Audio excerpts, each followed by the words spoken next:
Hi, so I heard y'all want disclosure? All right, hope you have time for this because there's a lot. Grab a coffee or maybe get comfy with a pillow somewhere.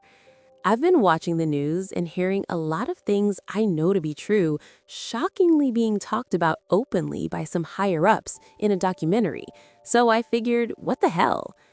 You can call me Rhea. Not my real name, obviously, but it'll do. A little about me. I spent about 8 years in the military to pay for college, and then another decade plus in a part of the U.S. intelligence component that does not officially exist. On paper, I worked for a boring sounding office in a department most people have never heard of.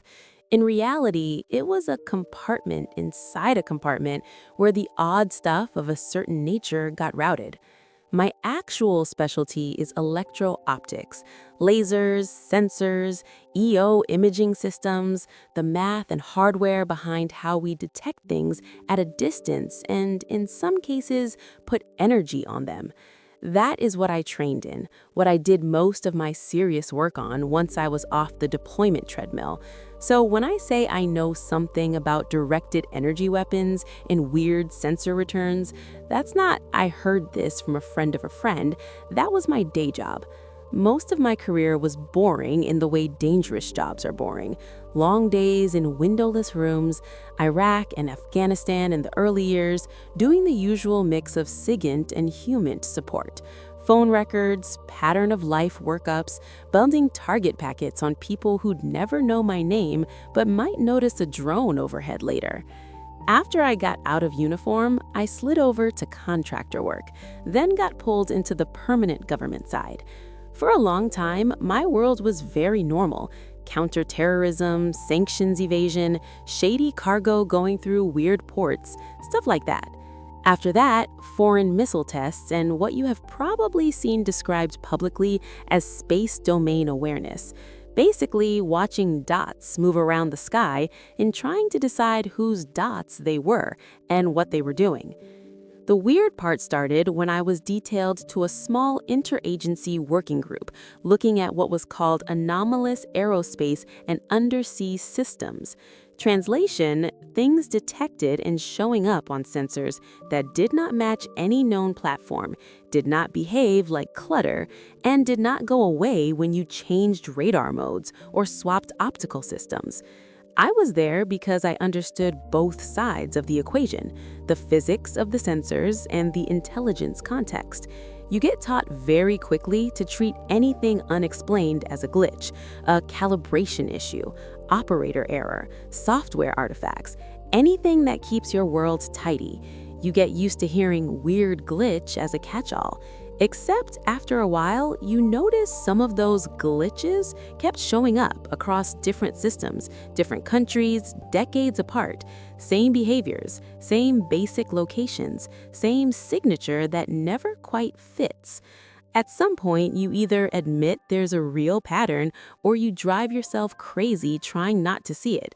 If you are useful and you start asking the wrong questions for long enough, someone eventually pulls you aside, takes you to a skiff, takes your phone, has you sign your life away again, and shows you the next layer of the onion. This onion goes so deep, I doubt that even after years of briefings, I've been exposed to anything below a few layers. Even still, most of this is purposely capped off NIPR and JWICS and is done in person. That is where I learned about most of what you're interested in here and what seems to be bubbling to the surface in the news lately. That when I learned about what we call the Council. Yes, aliens. And I suspect you're not likely to see a lot of what I know mentioned even by some who know it, who have begun speaking out for reasons I'll get into later. I've never met them face to face. Everything I know about them is from briefings, documents, and one secure video session that I honestly wish I had skipped. But it lines up with too many independent data points to just shrug off as somebody's pet theory. The basic story is this. Earth was noticed roughly 2 billion years ago, long before anything walked around on land. Not because we're special, but because we tripped a sensor, or rather, life tripped their sensors. You see, the Council is not a single species. It's a collective of several advanced interstellar, maybe even interdimensional civilizations that run long-term surveys of stars and planets the way we run spy satellites.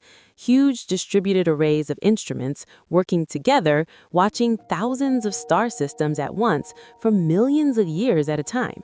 Their gear probably makes the James Webb Telescope look like a kid's backyard telescope. About 2 billion years ago, those instruments picked up biosignatures here, chemical fingerprints in the atmosphere that meant something was alive here. Atmospheric composition like free oxygen and methane, spectral fingerprints, chemical disequilibria that scream, there's some metabolism happening down there. You know, the basics. At that point, Earth went into a database as interesting, revisit later. Standard procedure for them when a world looks promising is pretty boring from their point of view. They send automated probes, not big, crude ships like you see in sci-fi movies, just small, tough, very smart machines. Those probes come in, mostly target the oceans, and set up self-replicating facilities on the seafloor.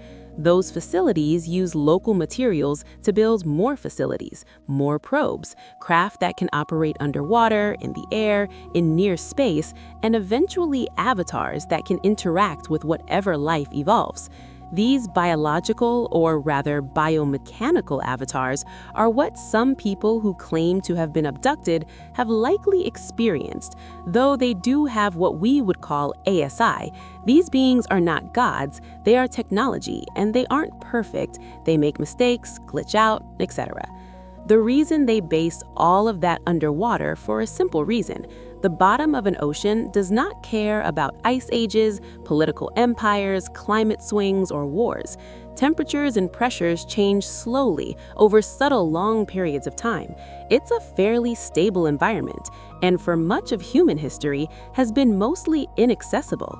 Speaking of time, we Earth humans tend to think in terms of nothing longer than the current human lifespan. And when pondering non-human intelligence, we like to think in terms of deep space, distance, and light years. But we seldom consider the lifespan and concept of time for a post-biological species could be different than ours. Only our most astute thinkers in the realms of geology, paleontology, and cosmology think in terms of millions or billions of years. Geologic epochs, cosmological history, that is child's play for the Council, which has a different concept of time, more concerned with deep time, millions of years at a stretch. So as such, their infrastructure is designed for that.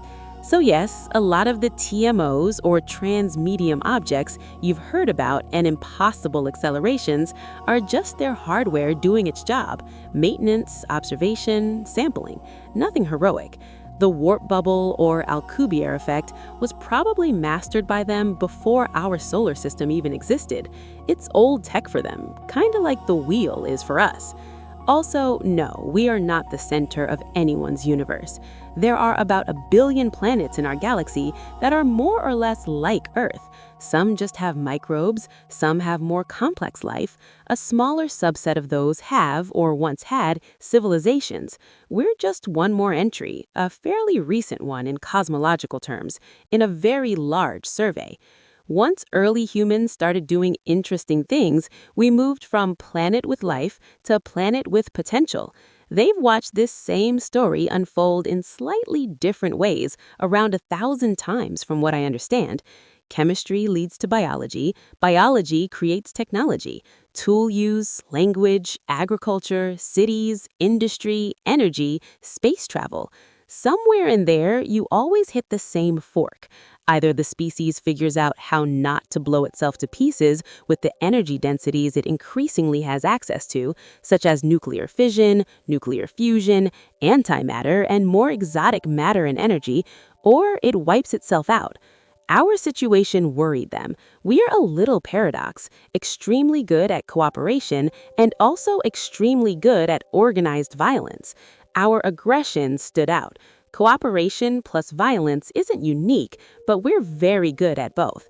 And once you get to things like nuclear power, that combo tends to end very badly. They'd seen plenty of variations of that play out over at least a few billion years. About 10,000 years ago, our trajectory towards that became clear, and there was a major argument inside the council about what, if anything, to do with us. One side said the odds favored self-destruction once we discovered and weaponized atomic-level technologies. The other side argued we were worth saving, or at least worth understanding better. The compromise was an experiment, one which has ramifications as to why all of this has been hidden for 80-some years. Roughly 65,000 humans were removed from Earth and relocated to what is basically a preserve on a planet around the star you know as 82E Eridani. Internally, we called those people Erids. That star is in our catalogs if you feel like looking it up, but the details of the target planet are not public for obvious reasons. The Erids were started in a kind of controlled paradise.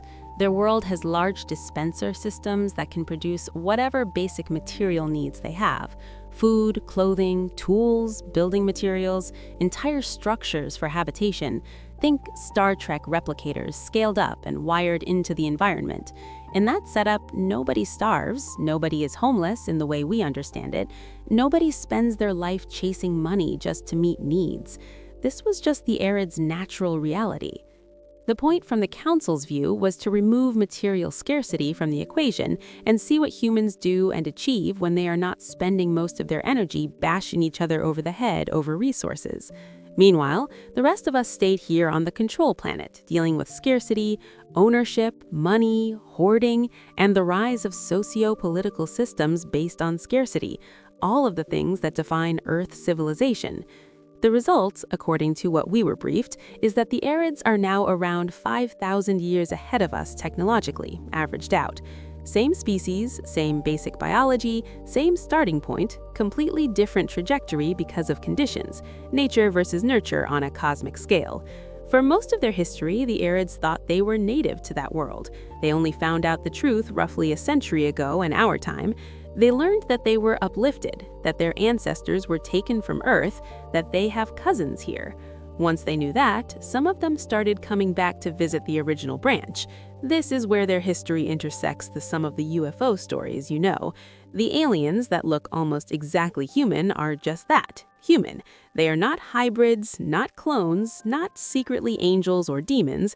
They are Erids, born around another star, showing up here after being given a 10,000-year head start. They have, in some cases, met with leaders of certain countries and at least 2 UN Secretary Generals, both deceased. Now we get to why this has been buried for 80-some years. You have to think like a senior US official in the 1940s and 1950s. World War II has just ended, the Cold War is starting, everything is viewed through capitalism versus communism.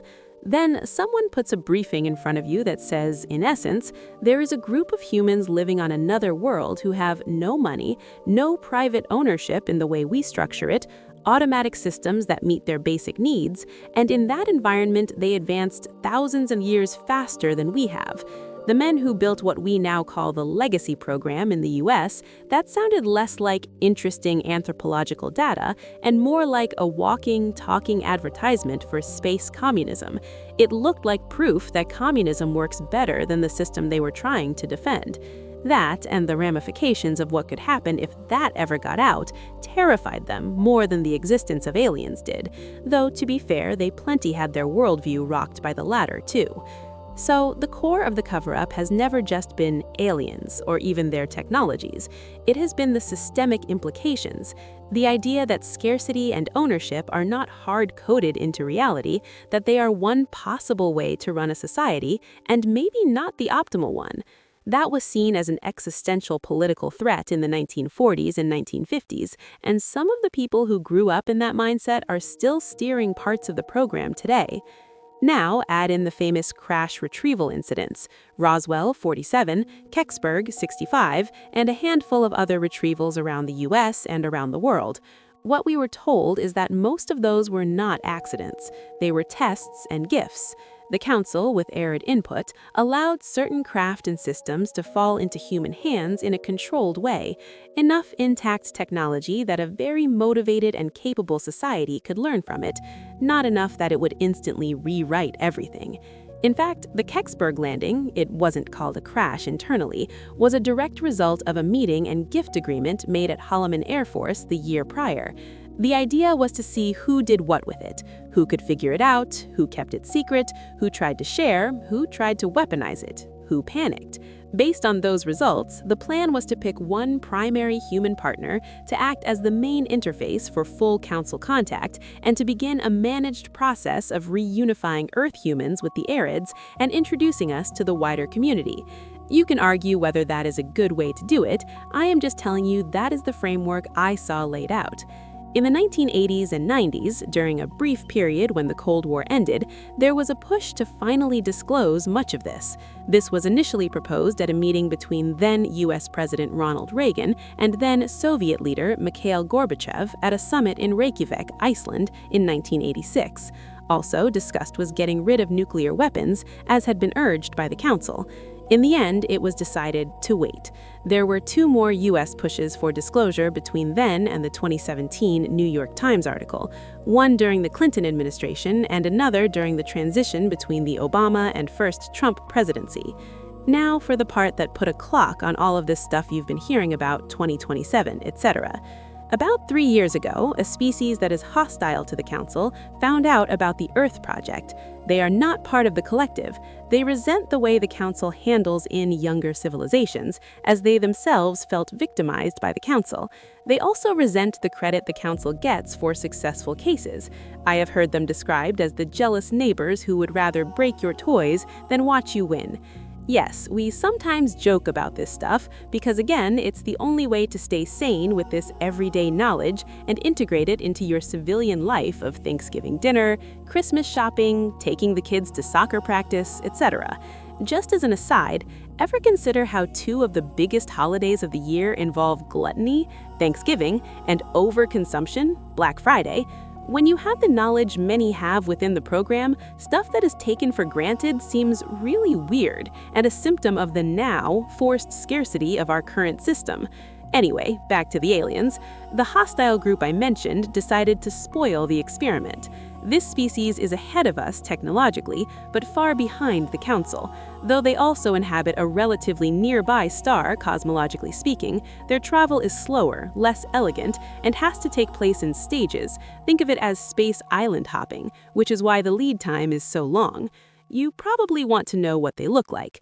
Physically, based on the descriptions we saw, they are about 5 feet tall, segmented bodies, multiple limbs, basically ant-like in overall form, nothing subtle or humanoid about them. They launched an expedition towards Earth with the stated goal of making a mess, cause chaos here, damage the experiment, and embarrass the Council by showing they cannot protect their projects due to internal disagreements, basically exploiting internal fissures, turning small cracks of understanding in the Council into canyons, thus destroying it. That's their hope, at least. The transit time means for us they are expected to arrive in roughly 2 years from now, the 2027 holiday present no one asked for. That news triggered a major debate within the Council. One group said, the rules say non-interference. We watch and record what happens, even if it is ugly, as we had done in the past. The other group said, we effectively created this situation by tagging and monitoring this world. We have a moral obligation not to just watch a civilization we have been studying get smashed by somebody else's grudge. If the Council showed up in force, it would not be much of a fight. Their technology relative to the ant species is like a modern carrier group versus skilled archers on sailboats. The whole thing would be over quickly, and it would also be a tremendous blow to the human ego, which the Council is well aware of. So they arrived at a compromise. No direct Council fleets defending Earth, no obvious intervention. Instead, they would quietly arm us. What they chose to give us are things they roughly call scalar phase weapons. Our vocabulary is not great here. They are not just high-power lasers. They interact with fields we don't fully understand or really have names for yet, shift phases, dump huge amounts of energy from the vacuum into very specific volumes of space-time without a conventional bright beam or explosion. Compared to our current directed energy weapons, they are Nerf guns, training wheels per se. Anyway, that decision set off another big argument, both among them and among us. The obvious concern was simple. Once the external threat is gone, what stops us from turning these things on each other the same way we took nuclear power and turned it into thousands of warheads aimed at our own cities? On the US side, there were people saying exactly that, and some members of the council argued that if we on Earth roll out scalar systems across arsenals, the first real test after the bugs are gone will likely be some crisis where two human governments start lighting each other up with technology we don't fully understand. The counter-argument, which won, was that species-level survival has to come first. If humanity gets wiped out by someone else's petty feud, then the entire debate is academic. Also, if humans fight this off themselves, instead of watching the council show up and save the day, they will need the wider community as people who actually did something, not just rescued primitives, human ego intact. And kill switch, if you will, has been built into the tech to disable it after the conflict, which the council sees us winning. If we then decide to use these weapons against each other, they'll simply be disabled until we humans have learned enough to disable the kill switch, which could be thousands of years from now if all I know. So, against a lot of internal resistance, the Council has been quietly providing scalar phase systems to several blocs, not just the US. The list I saw included the United States, China, the European Union through specific channels, Russia, and Brazil. Those systems are being integrated into space platforms, aircraft, and undersea assets. Testing is happening in remote places and high altitudes, often disguised as other things. Most of the people physically working on it think it is an advanced black program. Only a very small circle in each capital sees the full picture shortly before I was pushed into retirement, which is a polite way of saying I stopped being convenient. That is as specific as I am willing to get. There is one more reason I am writing this now, after pondering it for a long time, and it is more personal than the 2-year clock. A friend of mine, someone I worked closely with inside the program, another EO specialist, had been talking quietly years ago about going to Congress. Not with everything, they were not suicidal, just enough to force a real closed-door hearing in the Senate, get the true nature of certain SAPs acknowledged on paper, make it harder to bury the whole subject under jokes and career threats. Over a year ago, I got word that they died. The official explanation has been vague and unsatisfying. Medical complications on a trip to a black site in the Indian Ocean. Those medical complications do not match what I know about their health. Then it became an accident at home with no details anyone will put in writing. People who would normally be candid went very quiet very fast. Maybe it was just bad luck. People do die suddenly, but given the threats which are known about within certain IC sectors when one is associated with this subject, I don't know for sure. What I do know is that the last long conversation I had with them was about whether it was worth trying to talk to certain congressional staffers for a certain senator. After hearing recent news confirming publicly much of what I know to be true privately, I stopped telling myself I would wait and see how things played out. Life is short. So here we are. Some stranger on the internet telling you an unbelievable story you are free not to believe. With roughly 2 years on the clock and the current rate of leaks and whistleblowers and half-disclosures, it is very unlikely they keep all of this under wraps until the first time something openly not from here appears in our sky or our orbit. At some point before that happens, at least one major government, maybe more, is going to go public in a controlled way. My guess would be China or the US, but it could be one of the others on that scalar weapon list. You will likely get a very carefully worded announcement about unidentified aerial phenomena, about contact with non-human intelligences, about new defensive technologies and unprecedented international cooperation. It will be designed to manage panic and control the story.